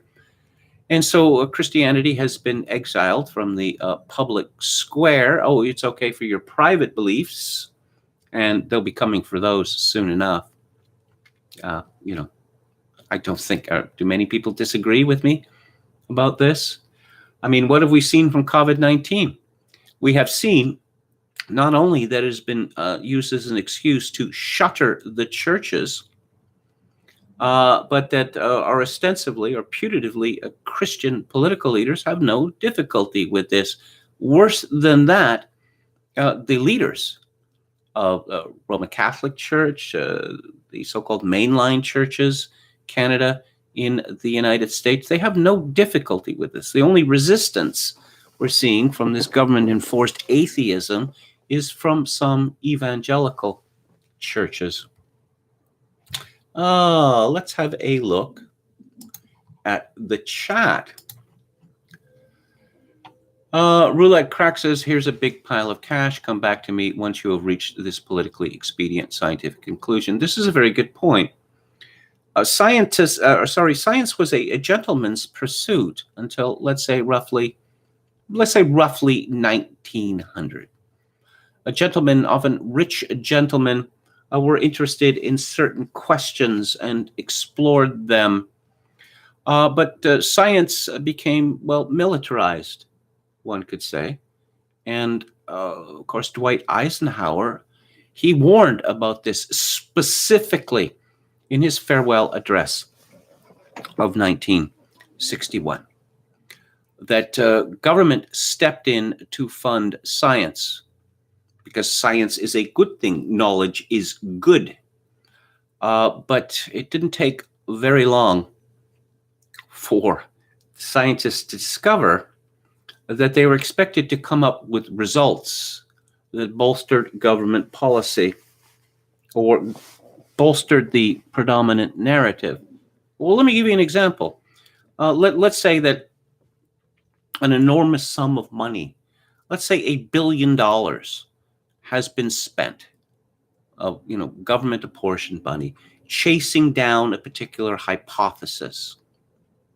And then scientists' research indicates that the hypothesis itself is probably untrue.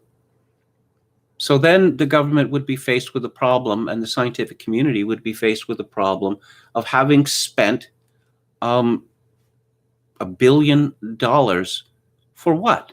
Money down a rat hole. Now they'd be forced to start over again, and this is just too embarrassing to too many people. So science is now owned, lock, stock, and barrel, by government, and he who pays the piper calls the tune. Popcasso88 says, Kevin, are you a fan of the movie Election? Very, very much so. I reviewed it on the old Luke Ford Theater Thursday. It's really remarkable film in one way, in that it is rather explicitly misogynist. Now, of course, our hero, our protagonist, he seems to have a sweet girlfriend at the end of the movie after he is translated to New York City. But for the rest of the movie, you have these women who have their desires, and their desires are very much in opposition with Matthew Broderick's, and he is broken as a result, time and time again. That he is deemed, his own desires are deemed to be, as modest as they are deemed to be selfish, whereas the desires of the other women in his life are deemed to be noble. And it's exceedingly funny film. The actress who played Tammy Metzler died today, age 38. Well, I'm very sad to hear that. She does an excellent job in that film. Roulette Crack says, junk science such as critical race theory is proof of this funding perversion of truth. Is critical race theory, can that even be considered science? Chogokin 666, do you like Atlantic City with Burt Lancaster? Kind of. I haven't seen it since, I saw it on video about, a year after it came out. Who's the female lead in it? Her name escapes me. A rather attractive woman, I thought. But she was in that film about baseball, Bull Durham, and she wrecked that film. All the stuff about baseball in that film is great. All the stuff that isn't baseball is terrible. Susan Sarandon, yes, very attractive woman. Look, are we going to have sex or not? I don't want to hear Walt Whitman, whoever the hell he is. Okay, just stop. Just stop speaking. That was exceedingly annoying. Pedro Gonzalez was right that the jocks in Revenge of the Nerds were the good guys. Yes. Yeah, I think so. It reminds you ever see the Futurama parody of that? When it's also a parody of Animal House or whatever. When Bender goes back to college to the robot fraternity, and there is a boat race against the Chads, against the jocks. A great line from one of the jocks to the robots. Your watercraft is as poorly constructed as you yourselves. That is really good. Okay. And we're heading into the home stretch here. Some news of perhaps a return of sanity in Britain. This is Will Jones at Lockdown Skeptics. Rules tough enough as infections fall. The government appears to have noticed that infections are on the decline and pulled back from threats of stricter measures. And the stricter measures, apparently they were talking about people in Britain, or at least in England, being allowed to leave their homes only once a week. Furthermore, the Department of Education has also confirmed face masks will not be compulsory in classrooms. Lockdown Skeptics senior doctor who reports on the state of play in hospitals sent this missive. Admissions from community falling over the last 4 days. Nota bene, this cannot be attributed to lockdown starting on January 5th. Total inpatients falling less. ICU numbers still rising a little, but virtually flat, expected as there is a 48-hour lag between admission and need for ICU. I expect the thing that is stressing them most now is the non-COVID stuff, which is always higher at this time of year anyway.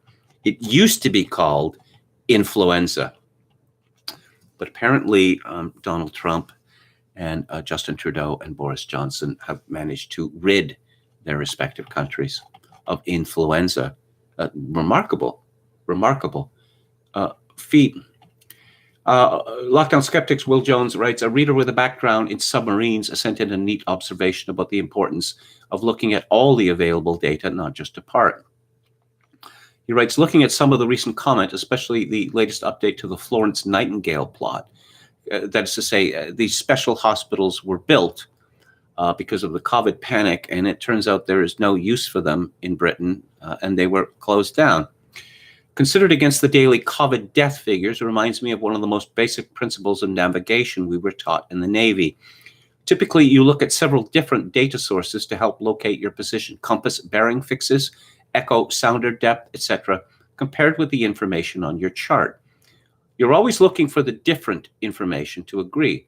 The moment something doesn't tie in with other information, you need to have an immediate look to make sure you are correct in your assessment of your position. These days, with permanent GPS plots on electronic charts, there's probably less emphasis on the old-fashioned ways, but the parallels with the data hurled at us every day at the moment is striking. One of the most obvious being the mismatch between deaths declared as COVID and the number of excess deaths based on previous years. Other much more knowledgeable commentators are focused on this, of course, but there seems to be a lack of any higher-level navigator ready to step in and ask why the data isn't tying together.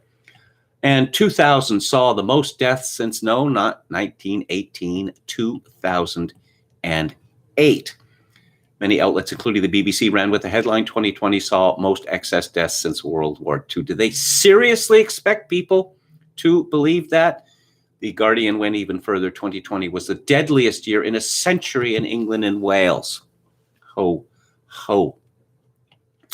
And no, not true. Not even close to being true. When the age and size of the population is taken into account, despite COVID, the death rate in 2020 is below average for the last 20 years.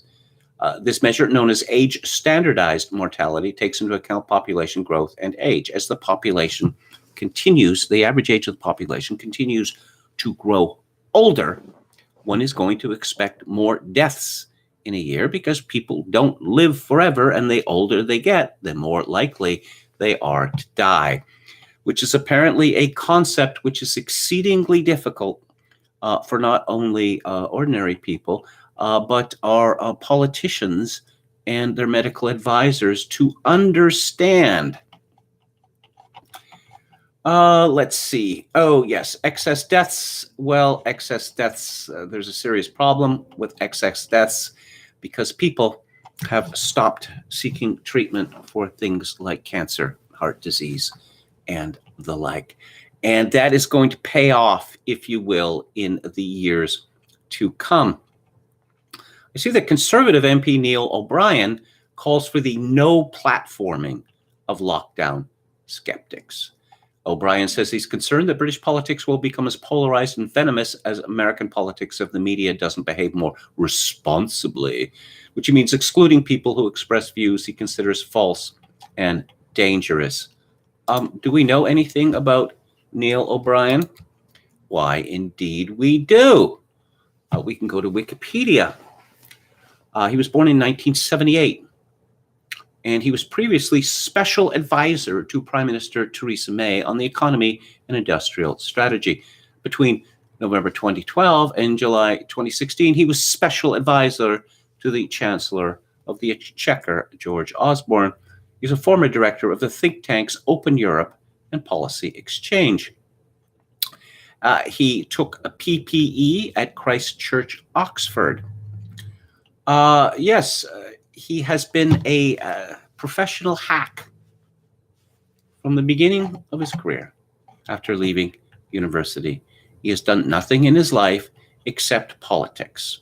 He was first elected in 2017 after greasing the skids by working for influential think tanks and for high-ranking politicians. Our politicians increasingly come from nowhere. They have little or no experience in the world outside of politics. This is a disturbing, a dangerous situation, because to say that these people live in a bubble, I think it understates how serious the problem is. Like when I was talking about Ken Mosenko and Tasha Karedin earlier, these people have lived, talked, spent their time with people who are just like them for the whole of their adult lives. The existence of people who are not like them increasingly becomes difficult to understand or to believe. All of us chickens say yay. Who are these people saying nay? And of course, the response by people like Ken Mosenko is, oh, there are people who have internet monikers such as, Angry Canadian 1972. I mean, can you believe these people? That we should listen to what they say? And how lockdowns diminish our immunity. Yeah, we've talked about this before, that lockdowns cram people together. Like people at Penn Station say, that when people are allowed out into the wild, as it were, they spend less time with each other. And that's how people get COVID, is being up close with people for long periods of time.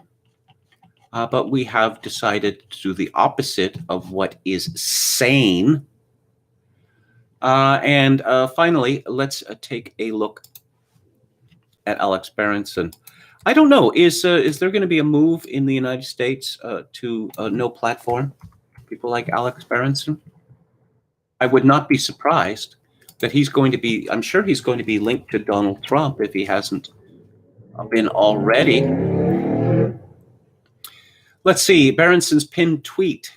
Hard to overstate what a titanic shift we're seeing. One party and much of the media are engaged in an increasingly organized effort to use private companies, not just tech companies, all private companies, to punish people for their political views. And make no mistake, this is not just about inciting violence. Any view deeply unpopular to the left is at risk. Ask Abigail Shrier. And of course, Abigail Shrier, whose book I discussed on the book club a couple of months ago, is called Irreversible Damage: The Transgender Craze Seducing Our Daughters. It is a very powerful book, but there is an attempt to suppress it and to make her an unperson.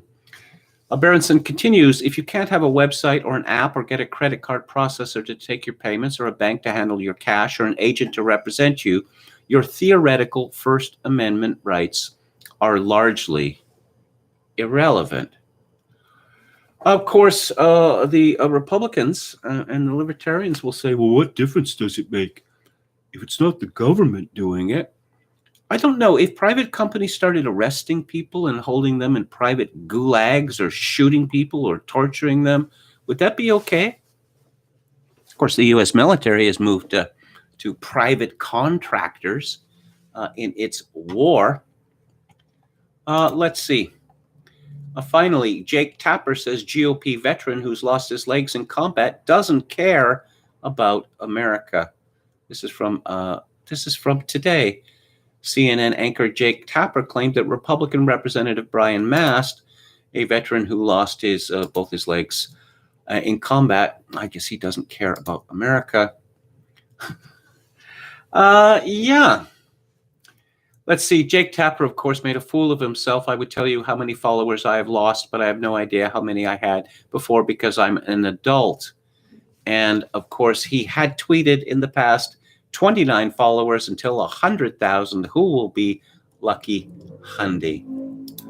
The idea that people in the media, particularly people in CNN, don't spend a lot of time thinking about how many Twitter followers they have compared to their peers and competitors is ludicrous.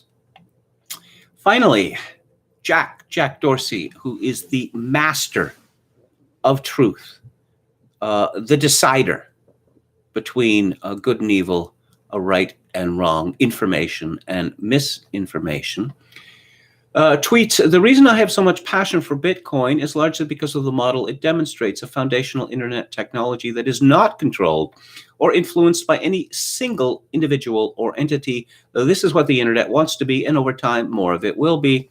Alex Berenson comments, fact checked. The internet has gone exactly the opposite way for 25 years. So a final look at the chat before I wrap it up. Roulette Crack says they are not following Sun Tzu's advice to always give your enemy an option to surrender. People talking about Godfather 3. I didn't see that movie for the longest time because everyone said that it was the worst movie or the worst major movie ever made.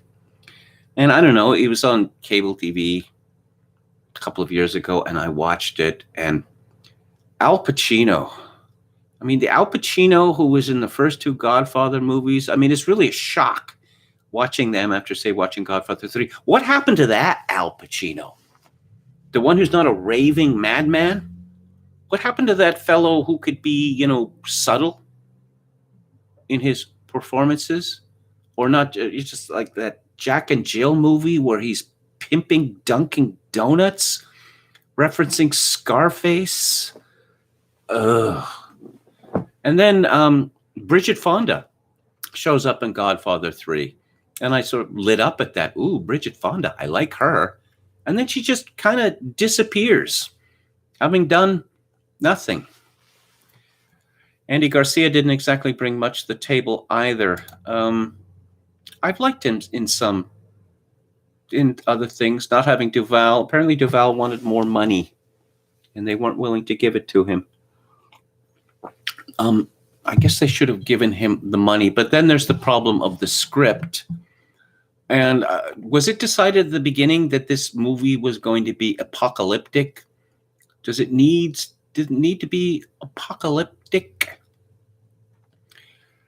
Seth MacFarlane is directing a remake of Revenge of the Nerds, says Media Hits. Oh, I guess it will have plenty of references to anal sex in it then. I believe it was someone at Futurama or The Simpsons who made one of the best Seth MacFarlane jokes. The idea was for a product called the Family Guy once a month laugh calendar, which is about it, actually. Let's see what's coming up. Tomorrow is Theater Thursday, and a week late, I'm going to be discussing Andrei Tarkovsky's 1972 film about the limits of knowledge, because that's what it's about. and it's called Solaris. And on the book club on Friday, I'm going to be discussing Hermione Lee's exceedingly well-researched and well-written biography of Tom Stoppard. That's the show for today. I will be back on the air tomorrow at 4 p.m. Pacific time, 7 p.m. Eastern time. If you like the show or any part of it, I appreciate it if you click on the like button and subscribe to my YouTube channel if you have not done so already. If you would like to contribute to this live stream, which would be exceedingly well appreciated at this time, my PayPal account is linked to Kevin_Grace@hotmail.com. Once again, Kevin_Grace@hotmail.com. If you're Canadian, a donation to this live stream can be sent directly via Interac at kevingrace@shaw.ca. And I, as always, shall leave you with this. In these days of social atomization and civilizational collapse, I do dearly wish that you, my dear listeners and viewers, manage to find a genuine human connection in order to ease the burden. Good night.